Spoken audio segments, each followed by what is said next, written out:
Ciao a tutti ragazzi, benvenuti a Mic Bubble. Io sono Andrea Migno e con me il mio co-host Filippo Carloni H. Fisci. Ciao a tutti ragazzi, ciao a tutti i followers, ma soprattutto ciao a Franco Morbidelli, primo ospite di questo show. Ciao Franco, benvenuto a Mic Bubble. Come va Franco? Molto bene, grazie degli applausi, grazie. Come diresti te, che stai a fare? Niente, adesso stavo cercando di non ridere.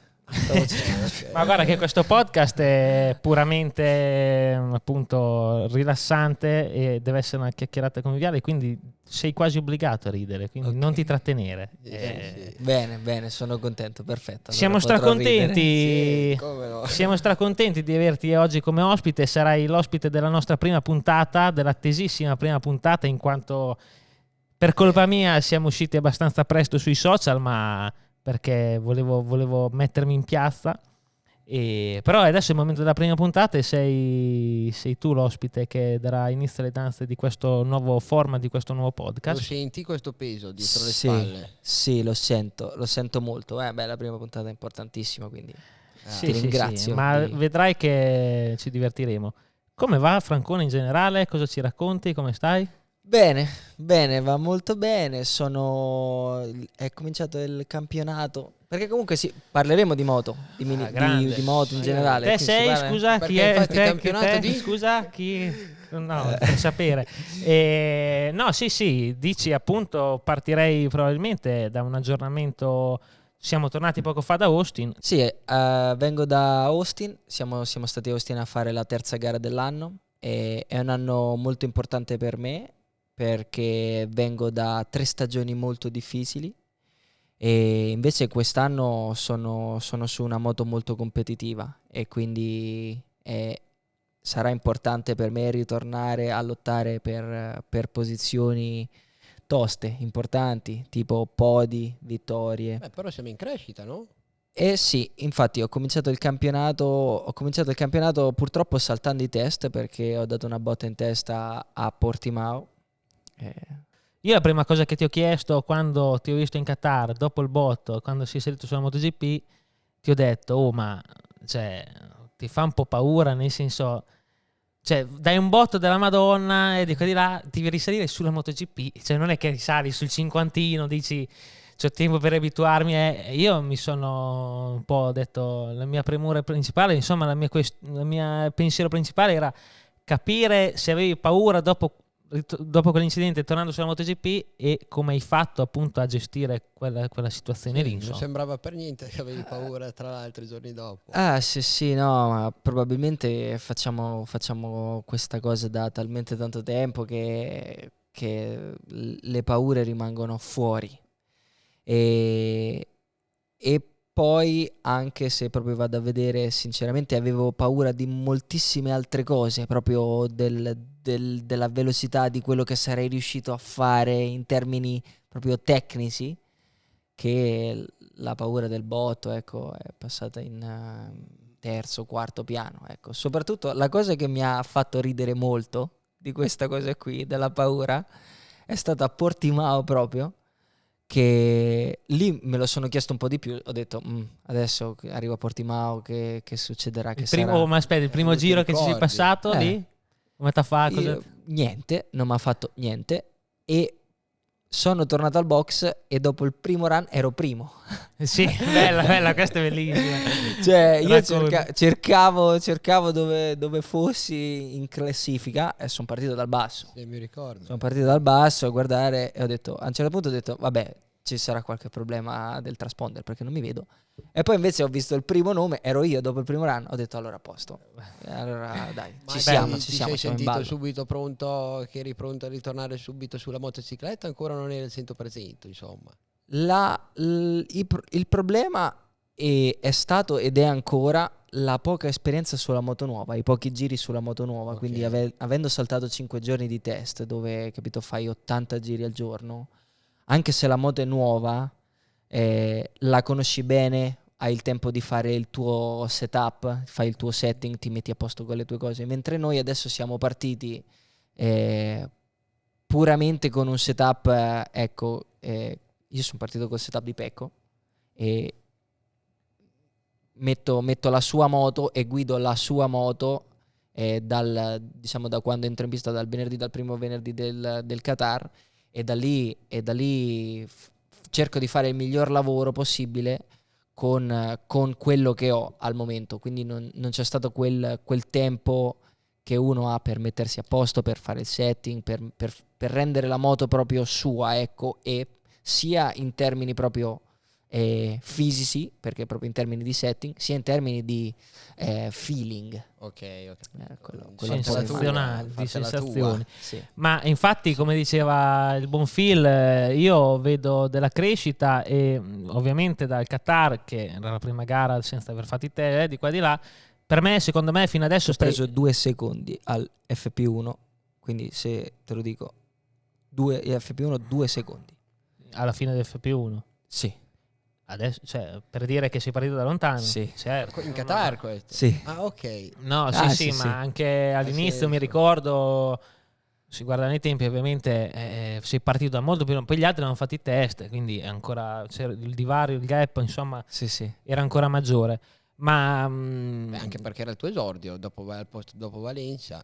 Dopo Valencia, sulla moto stradale ci siamo stati a Portimao quella volta lì che, ecco, non è andata benissimo, e poi basta per un mese, per un altro mese, e poi Qatar, gara. Qatar, gara. Al giorno d'oggi immagino che è una cosa gravosa. È Però stata tosta. la mia È stata domanda tosta. è, in questo momento di crescita, più che parlare di obiettivi del prossimo anno, che è veramente presto e è tutto veramente in cambiamento, c'è un pentolone in MotoGP in questo momento, con contratti di tutti, diciamo, come si dice, in scadenza.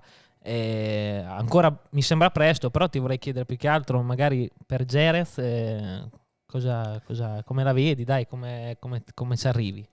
Ci arrivo fiducioso, molto bene, perché appunto in America siamo andati, nonostante tutto, abbastanza forte, e quindi punto a fare un altro step in termini di feeling, di sensazioni con la moto, a Jerez.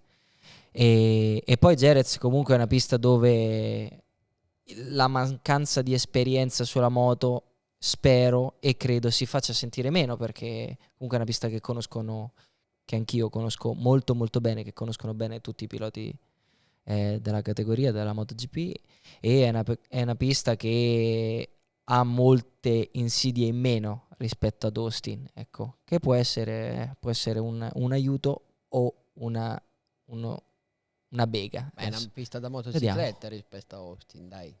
È una pista seria, Perché è una pista dici bella. che Austin è più... È più da Formula 1, insomma, è un bel pistone. Tornando, volevo sapere, non mi sfugge dalla testa l'aneddoto della casa di Kevin Ok, a Austin. sì. Kevin chi però, aspetta, dillo, perché Kevin non è Checco, il nostro, no, Checco, Kevin Schwanz. Kevin importante. Schwanz, Tra l'altro, insomma, C'è anche la motocicletta lì, tra l'altro. 34. appunto, Infatti sì. abbiamo il modellino. Sì.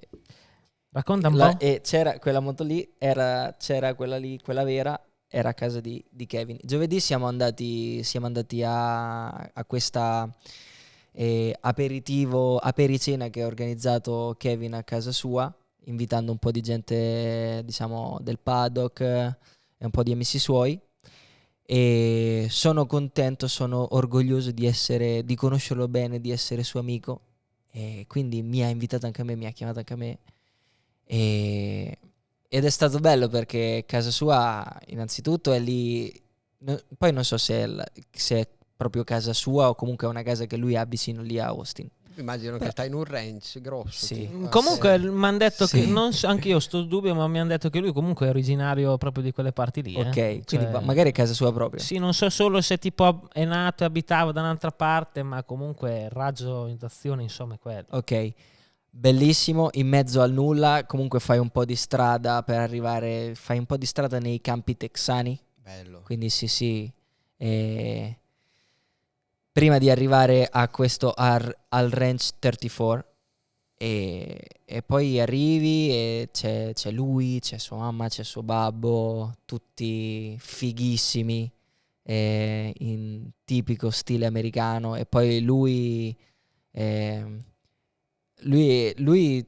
c'ha qualcosa veramente di particolare che mi sorprende ogni volta e mi piace, mi dà proprio tanto gusto vederlo.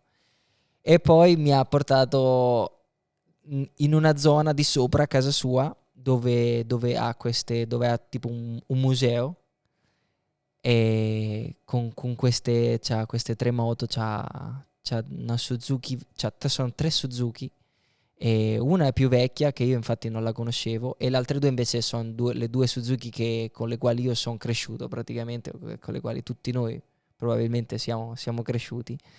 Quella col numero 1 Pepsi, o una Pepsi e una Lucky Strike, non mi ricordo, quella col 34 Lucky Strike. E Sì. poi c'erano tutti gli altri cimeli, tutti gli altri caschi, c'era un casco di Vale.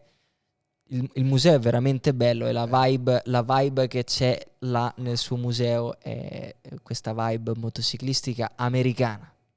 Bella. Mi stai facendo invidia, Lui sinceramente. poi è Bella, l'uomo delle livree più bella. belle del mondo, secondo me. Lui ha avuto solo moto con delle livree devastanti. Sì. Devastanti. Sì, Anni sì, sì. 80, 90, bellissimo. Ma io non sono di quell'epoca lì, ok? E quando io ero piccolino, però ho avuto la fortuna di vedere qualche cassetta, perché mio padre probabilmente sentiva che, cioè, piaceva a tutti Schwanz, e quindi registrava le gare di Schwanz. Io ho visto tante volte una gara che ha vinto Schwanz in Brasile, che loro correvano, non mi ricordo dove correvano in Brasile. Jacarepaguá. No, quando correvano negli anni 80-90 in Brasile, correvano da un'altra parte, che non mi ricordo il nome. Ce lo faremo dire dai nostri c'era da follower. Goiânia anche un circuito. Goiânia, bravo, Goiânia. Secondo me stavano lì, correvano lì. E io sta gara l'ho vista un botto di volte, e Kevin guidava diverso dagli altri. Sì. Cioè, guidava diverso dagli altri. Tutto di scaranata. Kevin alla fine ha vinto un mondiale, ma è amato come se ne avesse vinti Sì, 10. sì, Cioè, quindi sì. ti fa capire da questo, secondo me, dettaglio qui che Sì, quanto amato possa essere Sì, stato sì. e possa essere così, attualmente. Villeneuve, quella gente quella. Poi viene fuori un topic interessante, non tanto off, no? Dicelo. Questa gente tipo Sparacelo. Villeneuve, Schwanz, che ti ricordi, ma in realtà tipo Villeneuve ha vinto 5 gare, mi sa, se vai a vedere, però se lo ricordano tutti. Certo. Schwanz uguale, ha vinto un mondiale, c'era Reni, c'era gente che vinceva molto di più. Come mai questa gente secondo voi non è così incisiva sul lungo? Secondo me è questione anche un po' di classe, appunto di come la persona, in questo caso Kevin, rispetto agli altri, si è rapportato e ha trasmesso qualcosa alla gente che guardava, perché comunque quelle staccatone da matto, come guidava, il personaggio che era, comunque è un tipetto anche, Kevin non è un tipetto biondino, occhi azzurri americano, proprio, cioè dai, credo che nel complesso, poi anch'io, ripeto, non è che l'ho vissuta lì al momento, però quello che mi arriva, insomma, è un po' quello, che è un tipetto figo dal quale appassionarsi. Sì. Il fascino che ha Schwanz secondo me lo supera solo Vale nel motociclismo. Ecco. Kevin Schwanz è l'altro motociclista, secondo me. Vale per tutto quello che ha fatto e per il modo in cui l'ha fatto, è diventato lui, no? È lui il motociclista e il motociclismo. Il motociclismo. Sì, e se tu guardi un po' dopo Vale e guardi bene, secondo me c'è subito dopo Kevin Schwanz. Ragazzi, i padri appassionati chiamano il figlio Kevin. perché Kevin Schwanz. Non per quello di mamma, ho perso l'aereo. No, non per lui, però quindi ripeto, questo è il valore di Kevin Schwanz. Sì. Io vorrei tornare però su Franco Morbidelli. Ok. Sei sicuro? Sì, dai, ormai sei qui. Adesso quando viene Kevin parliamo di te, se no facciamo cambio. Parliamo delle origini a questo punto. Parliamo delle origini. Anzi, parliamo delle origini, ma andando a ritroso dal breve.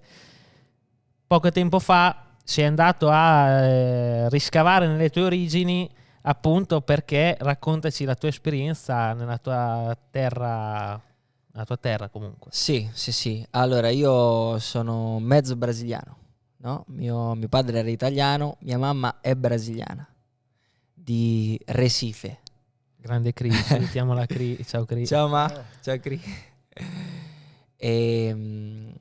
Quindi io sono nato e cresciuto in Italia e mia mamma però comunque durante la mia storia mi ha sempre cercato di tenere unito alle mie origini brasiliane, o comunque perché lei è molto unita alla sua famiglia in Brasile, è molto legata alle sue origini brasiliane, e comunque io l'ho sempre vista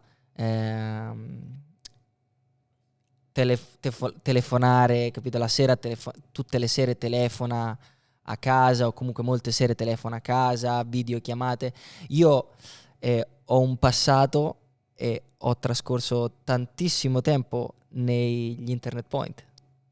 Per come mai? Perché mia mamma andava a telefonare a casa, andava a telefonare in Brasile e andava nell'internet point, perché comunque sì. Mi ricordavo che esistevano a un certo punto. Devi giocare a Vice City o a telefonare. E invece io sono un ragazzino degli internet point. Bello.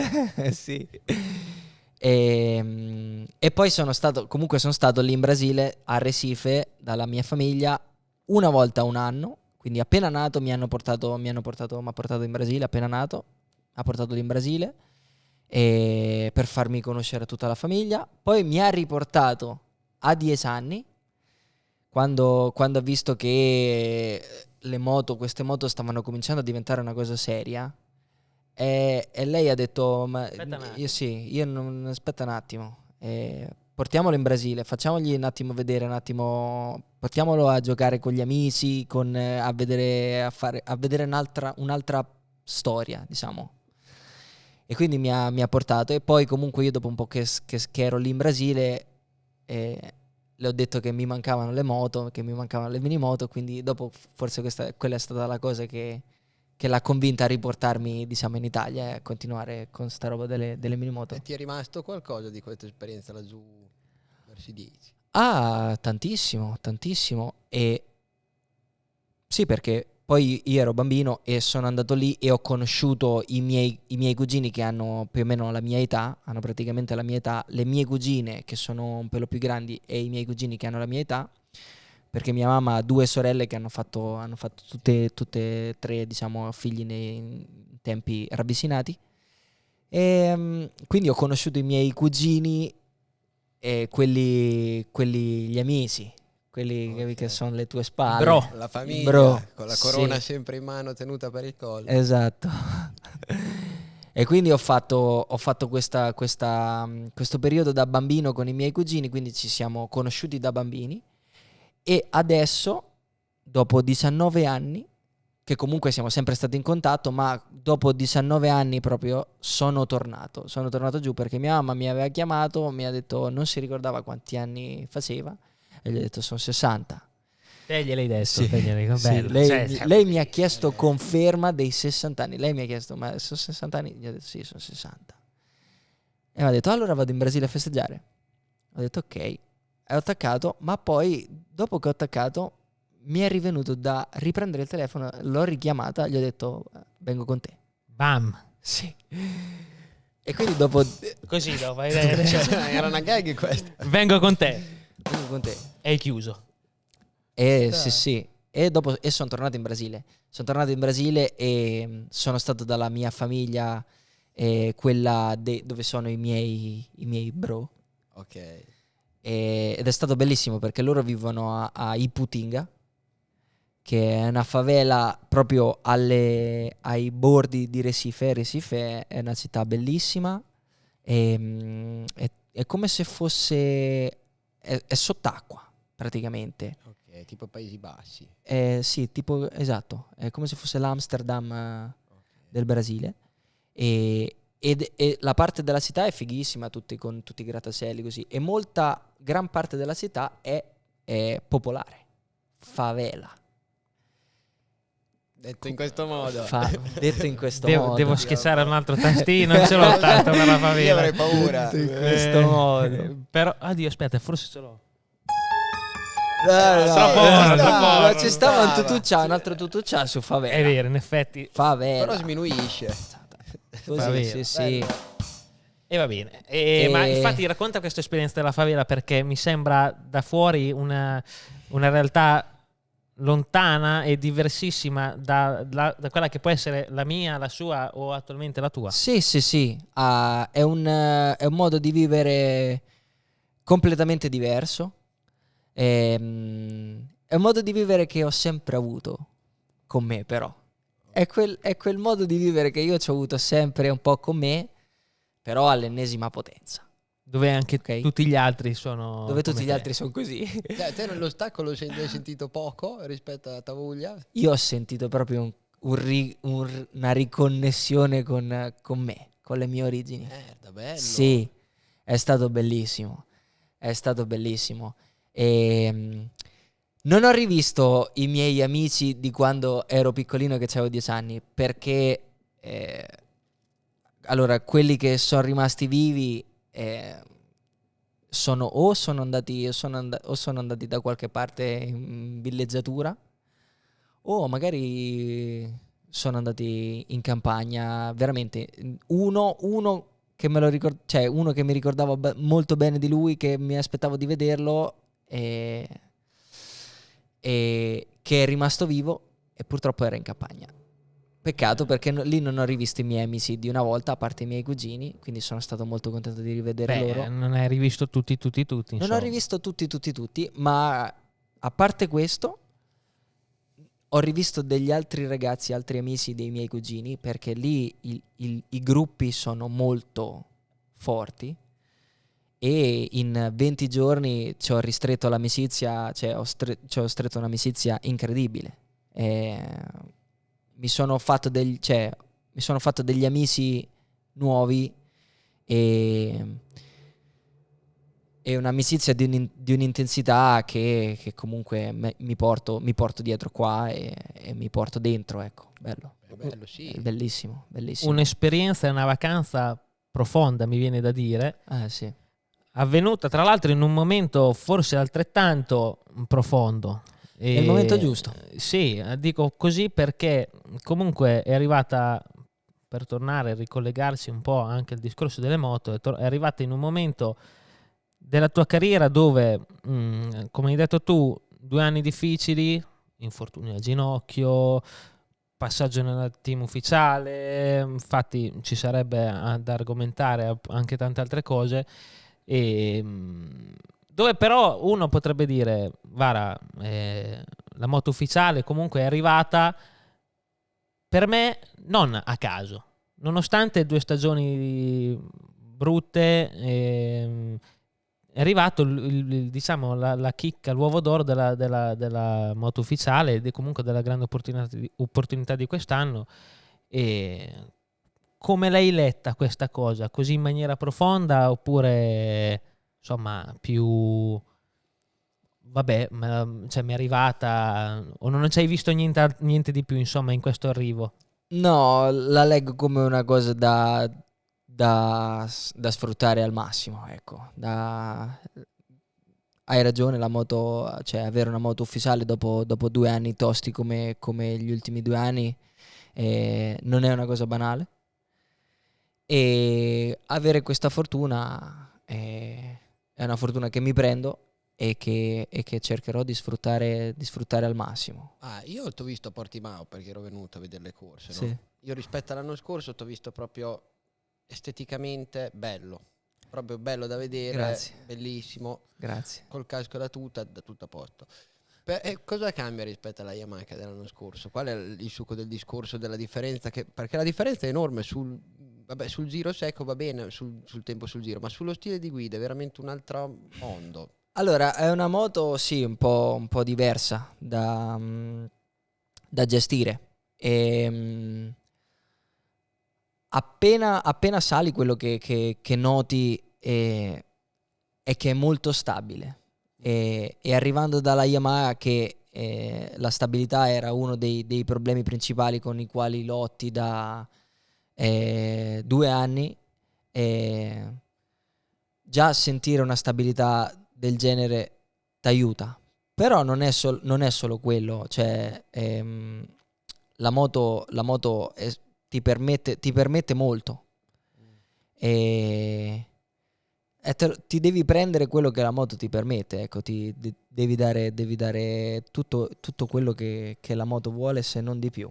Ma io mi sento di dire che comunque Yamaha hai avuto anche, cioè adesso c'è un capotecnico buono, bravissimo, titolato, che ti può dare quello che insomma ha bisogno, quello di cui ha bisogno un pilota, mentre in Yamaha comunque l'avventura è stata caratterizzata, l'avventura in Yamaha ufficiale è stata caratterizzata innanzitutto dall'infortunio al ginocchio, poi comunque anche da una situazione tecnica forse non già sulla carta eccezionale, o comunque dai, come dire, non è che giocavi a FIFA con Real Madrid, avevi magari sulla carta una squadra a 3 stelle, tra virgolette, anche perché, e voglio collegare un altro punto, venivi da Ramon Forcada. Bravo, volevo chiedere sì, quello, sì. infatti. Ecco, Volevo cioè, capire lo stacco tra queste due cose. Sì, cioè il rapporto con Ramon, il post in Yamaha, il rapporto con Ramon in Yamaha non ufficiale, la situazione di Yamaha ufficiale, e adesso appunto Ducati è ancora diverso con un altro capotecnico.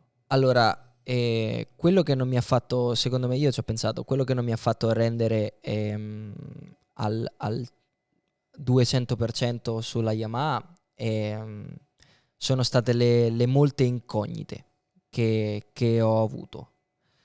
E quando ho cambiato, sono passato dal team Petronas al team ufficiale. A partire dall'infortunio al ginocchio, a partire dal recupero da quell'infortunio lì. E poi capotecnico diverso, squadra diversa, moto diversa. La moto era molto diversa rispetto all'altra, e infatti io ho pagato queste incognite, soprattutto il primo anno rispetto al mio compagno di squadra, rispetto a Quartararo, che l'anno in cui io sono arrivato e ho fatto tutta quella fatica, che non riuscivo a capire come guidare la moto nuova. Lui invece la conosceva già da 2 anni, e quindi aveva quel processo di adattamento, l'aveva già fatto, e aveva avuto anche molte meno incognite, e quindi è riuscito, cioè l'anno in cui io sono arrivato, che non sono andato praticamente niente, lui ha fatto secondo al mondiale, e quindi quella è stata già una prima botta, quindi quella è stata già quella ha aggiunto anche un'altra incognita. Certo. E poi invece l'anno scorso comunque credo di essere riuscito ad arrivare il più vicino possibile a dare il 100% della moto. Comunque me la son giocata con Quartararo, abbiamo fatto fino alla prima metà del campionato eravamo più o meno a pari punti. Poi la seconda metà del campionato ha lavorato meglio e ha fatto 2 o 3 podi e mi ha staccato in campionato. Ma comunque non eravamo molto distanti. Quindi credo di essermi avvicinato molto di più la seconda metà a dare il 100% della moto. Che comunque non so se basta o se sarebbe bastato a vincere, ecco, non lo so. Ramon, mi interessa sapere Ramon, il tipo Ramon. che Punti i era, titoli della sì, piaga. perché Ramon Forcada, ragazzi, si parla di un capotecnico Carlo Ancelotti. paura, che anche Sì. te mi raccontavi Sì. che comunque ti trovi bene, me lo imitavi, Sì, cioè, sì. voglio sapere qualcosa in più su Ramon Forcada. Beh, Ramon Forcada, parliamo di un'altra leggenda, visto che abbiamo parlato di Kevin, e parliamo di un'altra leggenda del motociclismo, un amante dello sport, un amante delle moto, un amante della vittoria.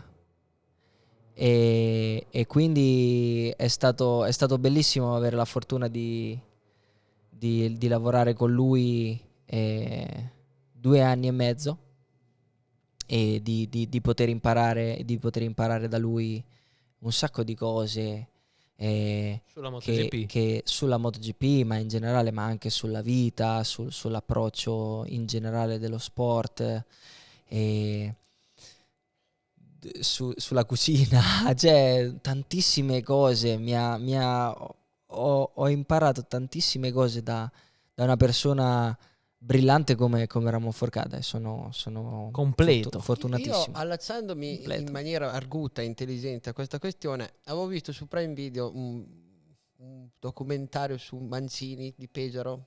E lì Guido, descriveva la tua prima volta su una 125 in un posto strano, in Sardegna. in Sardegna, a No, Mores. era una figata, anche perché motocicletta, salutiamo Di Sandroni, che ospite Local.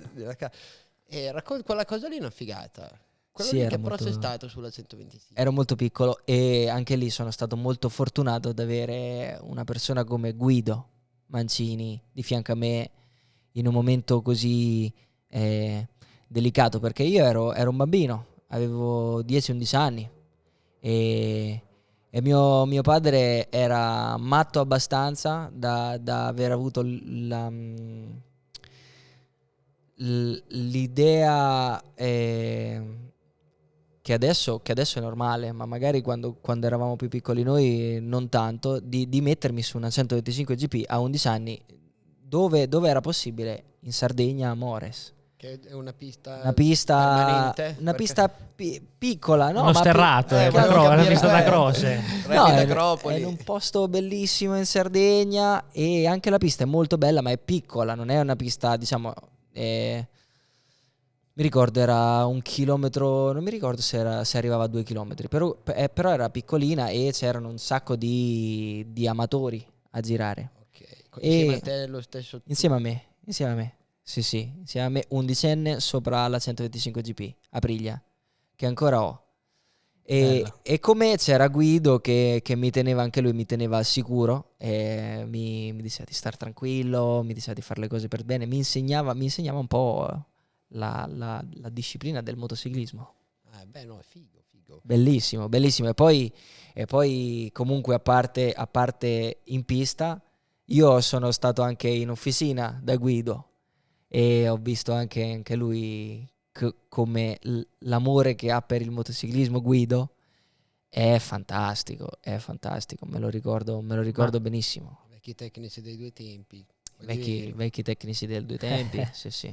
Ma tu qui quando hai provato la 125, quindi hai detto che avevi 11 anni, ma se non vado errando, sei arrivato a Tavuglia o a Babbucce, questo ce lo dirai tu, o ce lo Babbucce. dirà Phil. è insindacabile, cioè, non è che ci sono dei confini. comunque sei arrivato qua a 9 anni, perché fino a 9 anni sei stato a Roma, dico bene? Sì, io ho vissuto diciamo, ho finito le elementari, e dopo le elementari sono venuto qui. Sono venuto qui a Tavuglia, perché mio padre aveva corso lui correva con le moto, e ha fatto il pilota nel campionato italiano 50. Ogni tanto c'è qualcuno che mi manda qualche foto di qualche classifica, oppure qualche foto di ero qui con tuo padre, così.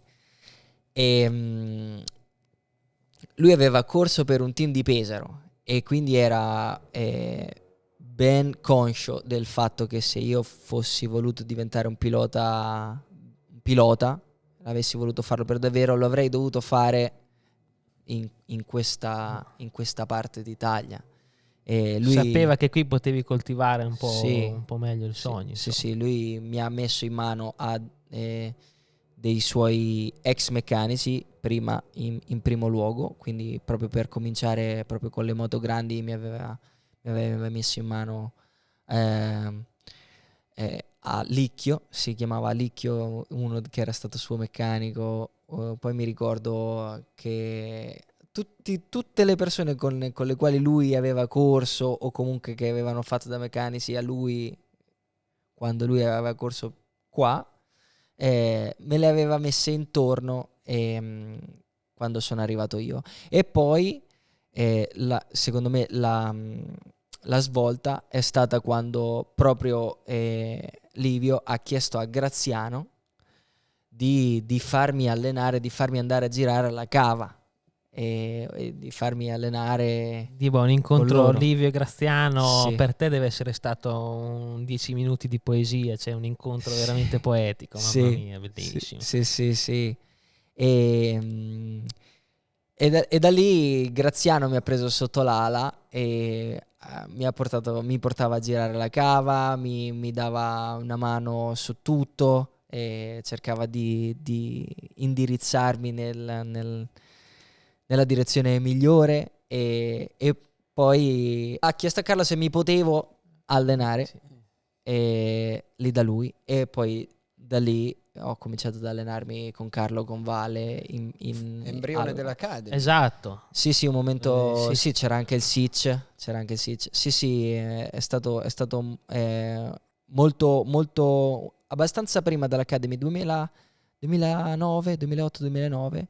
E poi è successa la cosa che è successa con Livio e da lì Vale, Graziano, Carlo e Albi, tutta la VR mi hanno proprio, cioè mi hanno ancora di più preso sotto l'ala e mi hanno ancora di più abbracciato in un momento diciamo sicuramente difficile.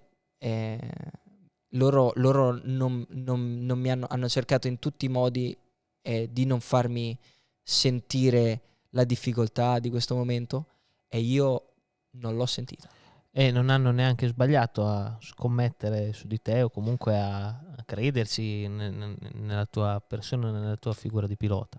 Perché ricordiamolo, abbiamo parlato di tante cose, ma vorrei ricordare, qui mi metto, batti i pugni sul tavolo, campione del mondo Moto2, vice campione del mondo MotoGP, e poi adesso i numeri delle vittorie io non li so, neanche te li ricorderai sicuro, però insomma Hai fatto una carriera un po' diversa dagli altri, però, perché sei passato Sì. per traverso. Sì. Mi ricordo quando guardavamo su Italia 2 l'Europeo Stock 600. bello, 2013 Sì. giù di lì, 13 sbaglio, 2013 sì, europeo, sì, campionato europeo. campione tra l'altro. Campione, sì, è Ah, vero, sì, hanno bello. vinto quel campionato. Che c'era quello col piede in alto di fuori nelle curve. Suo compagno di Sì, squadra, che no, salutiamo, No. Sì, grande saluto grande Alessandro. Ale.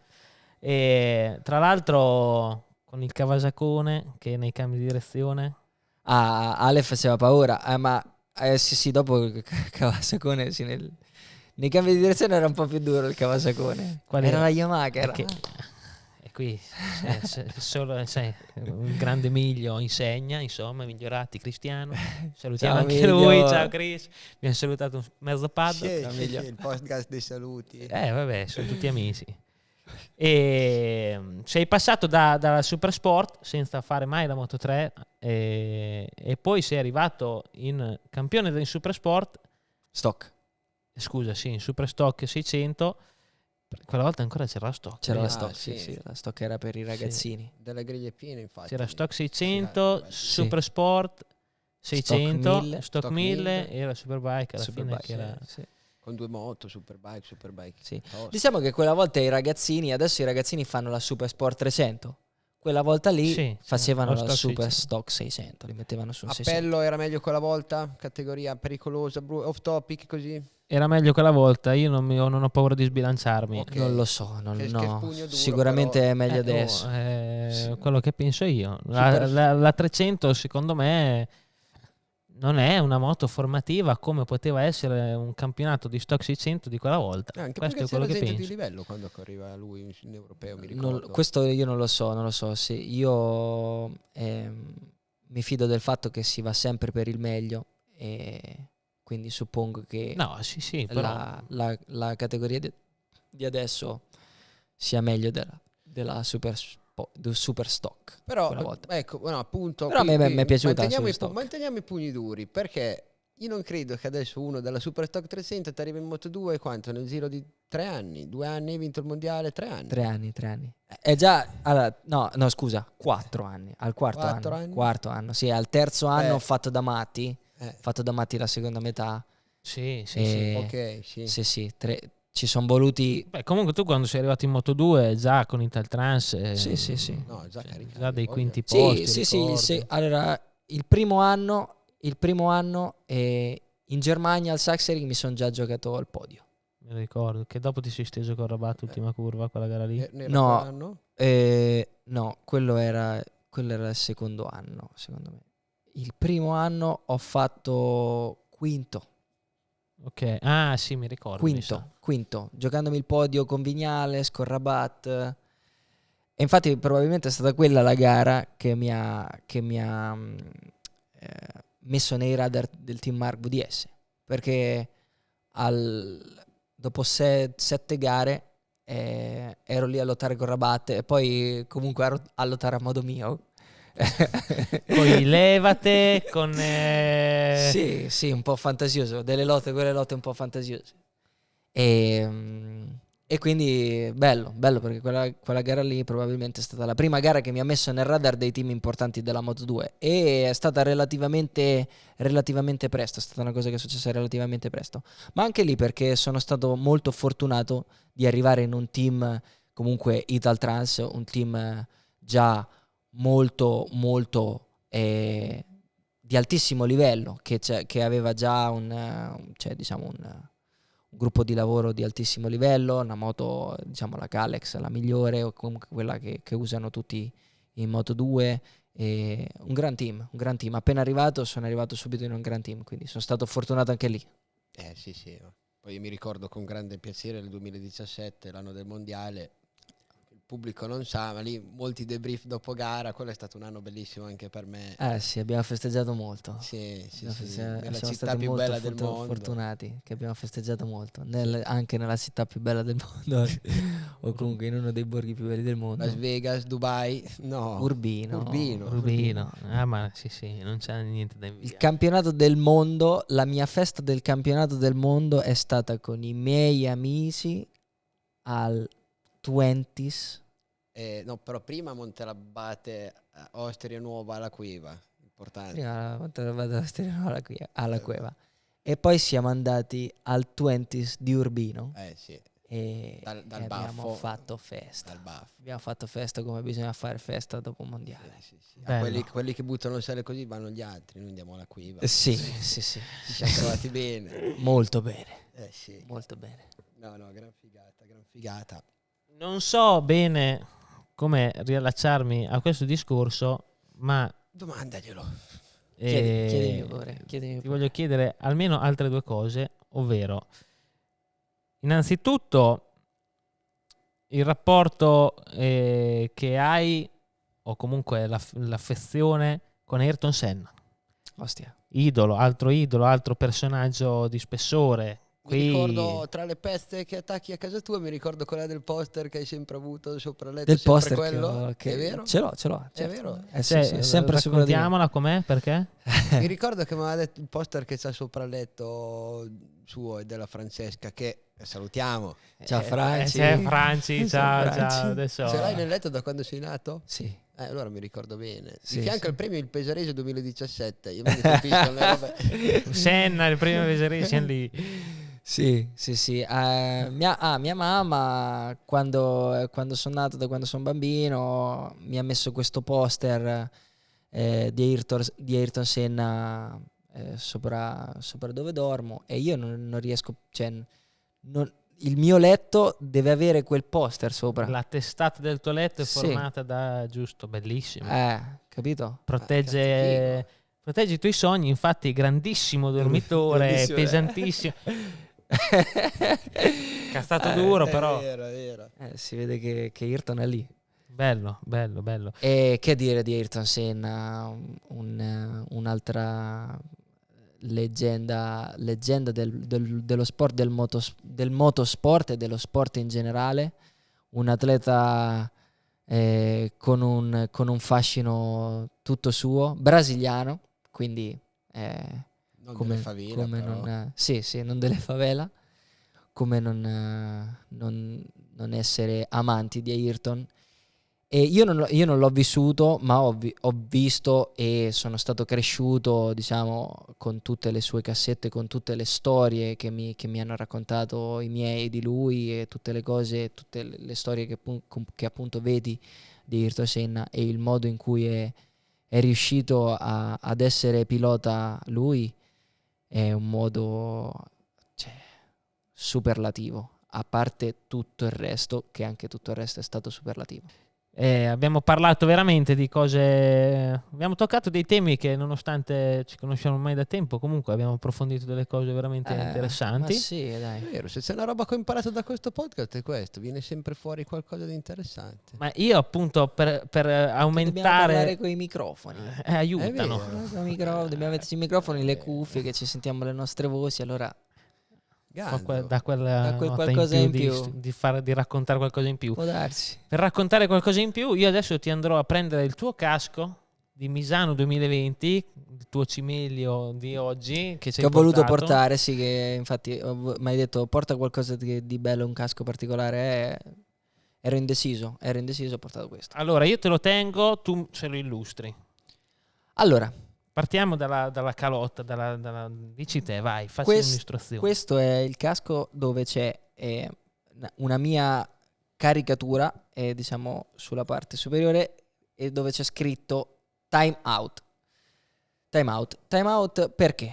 Casco veramente podio per me, podio dei più belli in generale. Sai che in America un sacco di gente infatti mi portava questo casco qui? Cioè io mi sta venendo il dubbio che questo è il mio casco. Più questo che sì, quello delle questo è bandiere e i fiori. devastante. Non so, però in America un sacco di gente. Poi comunque è attuale. Sì, Perché bellissimo. perché ho fatto questo casco? E facciamo vedere anche dietro. Fa vedere dietro. È un casco, diciamo,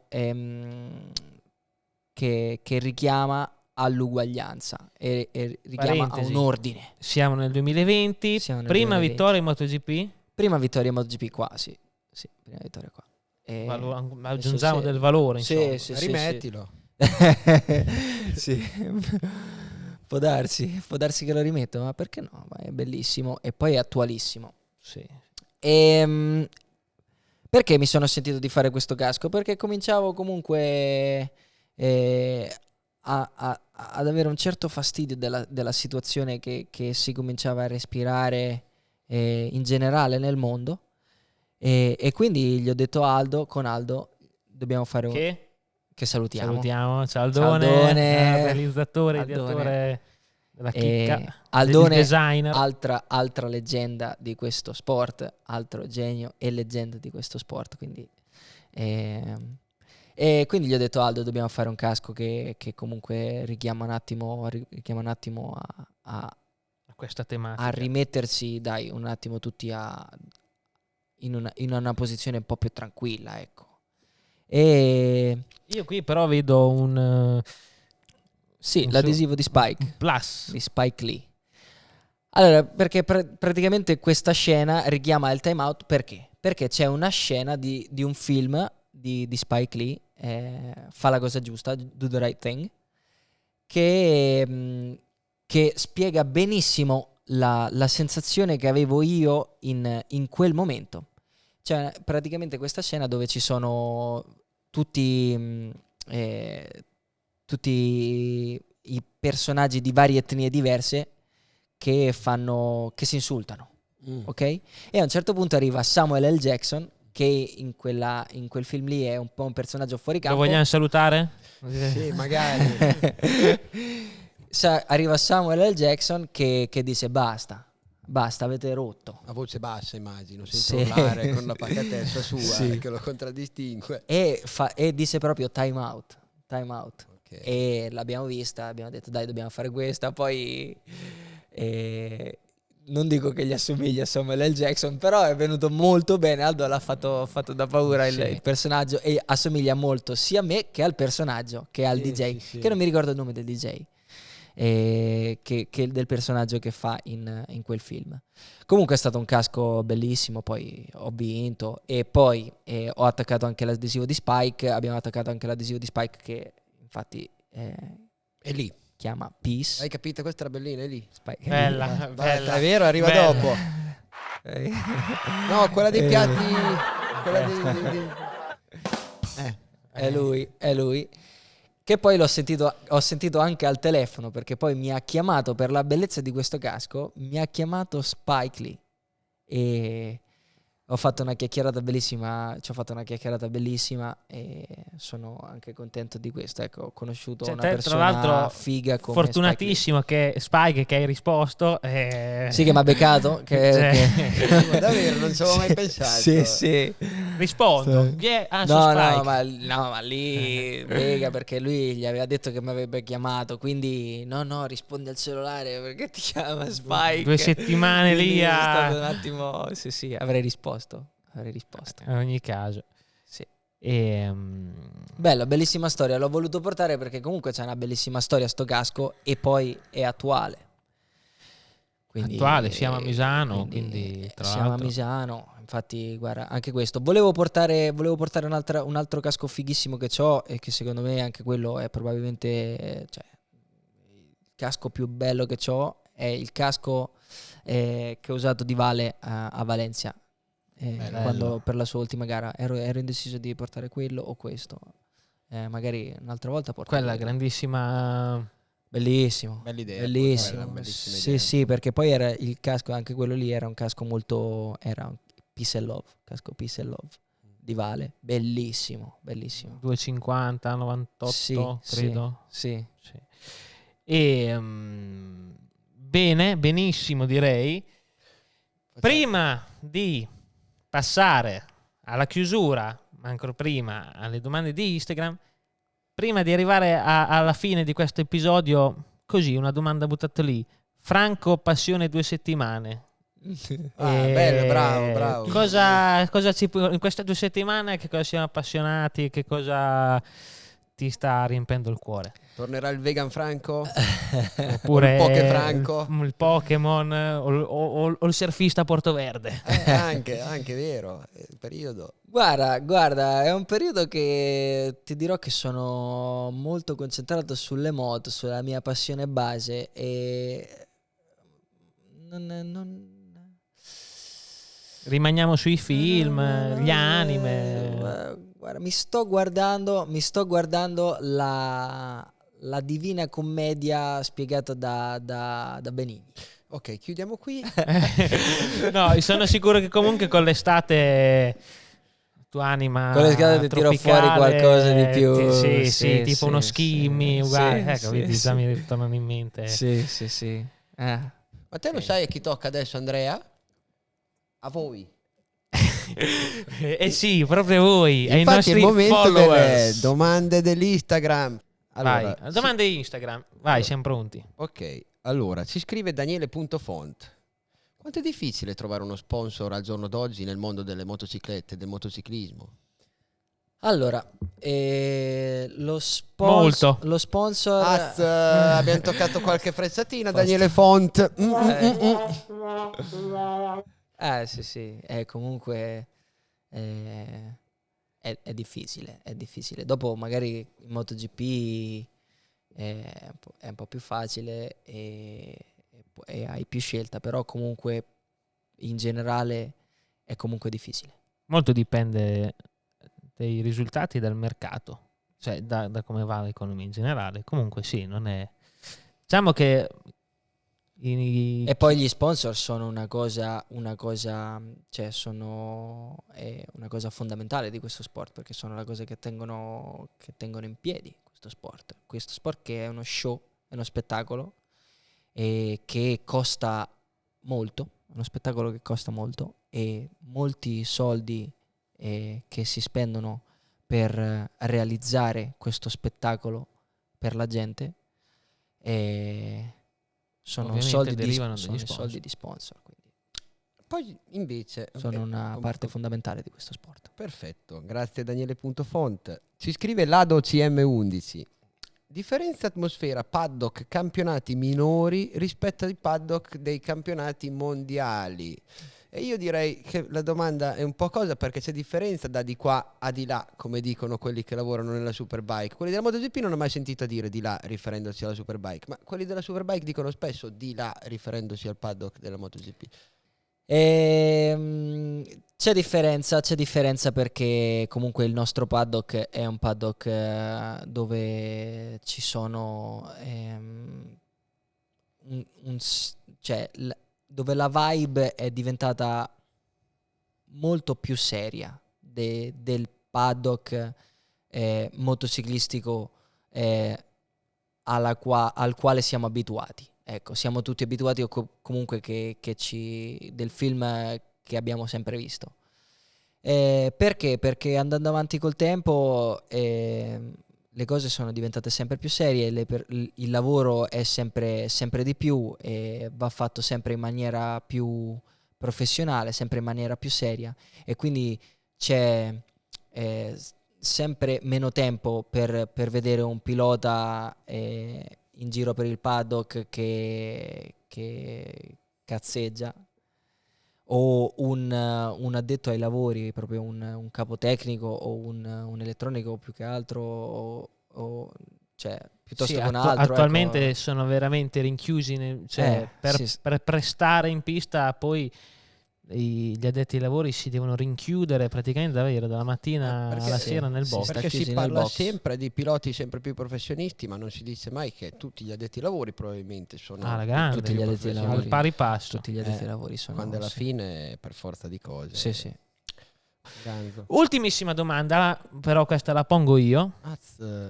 Che cosa diresti a un ragazzo che come te sta inseguendo un sogno e che comunque avrà vissuto, sta vivendo momenti bui, ha vissuto momenti belli, però la domanda generale sarebbe questa: grazie alla tua esperienza, che cosa potresti dire a un ragazzo che come te insegue un sogno? Mi viene la cosa più ovvia, ma che è anche la cosa più vera e più importante, che è quella di non mollare. Mollare o rallentare è la castrazione di un sogno, no? Ed è una cosa, è una cosa brutta da fare a se stessi e da fare in generale. E quindi se uno ha un sogno ed è il suo sogno vero e ci crede veramente, che lo insegua fino a dove questo sogno lo porta. Non sto piangendo, mi è entrato un Franco Morbidelli nell'occhio. Mi ricorda un po' una scena di Scream Grazie, 3. no, sapevo che fare questa domanda a Franco poteva regalarsi qualcosa di profondo.